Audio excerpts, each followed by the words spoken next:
Hello, I wanted to, share a recipe. I'm on a very restricted diet, so I had to learn to make new foods. And I used to love eating strawberries with chocolate dip, so I found a recipe my mom worked on with me, and it's chocolate almond butter dip. Now, before the recipe, the ingredients you will definitely need, although you could, I guess, improvise some. Four 16-ounce containers of creamy almond butter, or if you wanted it to be crunchy, you could get the non-creamy. The only thing I will say about this is, obviously, if you find them bigger than 16 ounces, you'll have to do the math accordingly.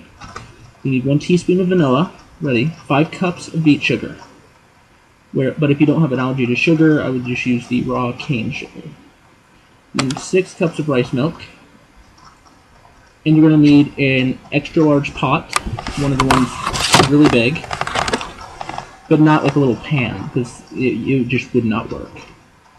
And you're going to need 1.5 cups of cacao powder. You could use nibs, like they said, raw cacao nibs. The only issue with those is grinding them up into a fine powder. It's a little more expensive, but it's far easier to just buy them in powder form.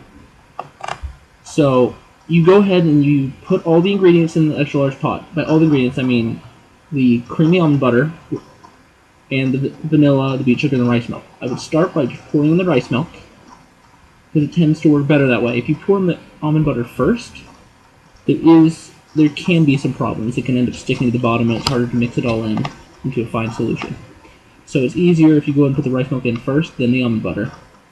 Then really just pour in the beet sugar, then the vanilla.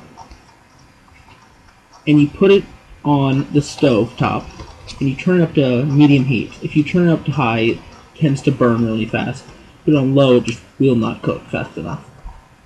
You need to stay with the... what am I going to say? You need to stay with the pot the whole time and constantly stir it, because if you don't stir it, it will burn. And burnt chocolate dip does not taste very good. At least in my opinion. So, but you need to stir it until it's a very smooth texture. I mean, you can see it. It looks smooth, and there's not big bumpy sections.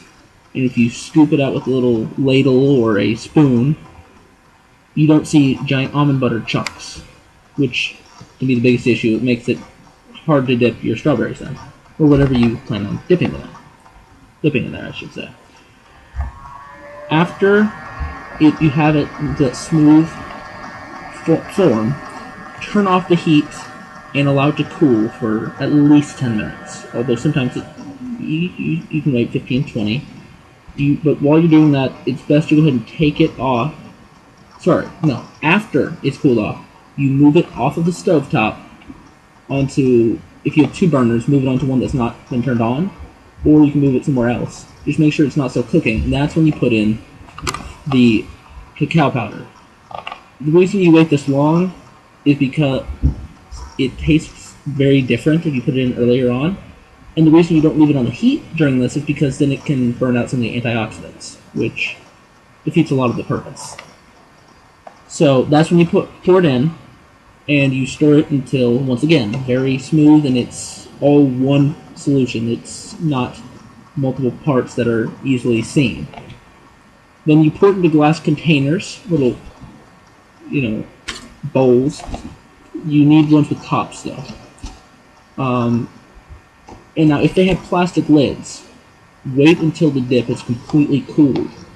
Just go and put them in there in the refrigerator without the lids and let them cool off before putting on the lids, because sometimes it can react weirdly with the heat and the cold and the plastic all at once. It's better to avoid that. I hope you enjoy making this recipe if you choose to. Thanks.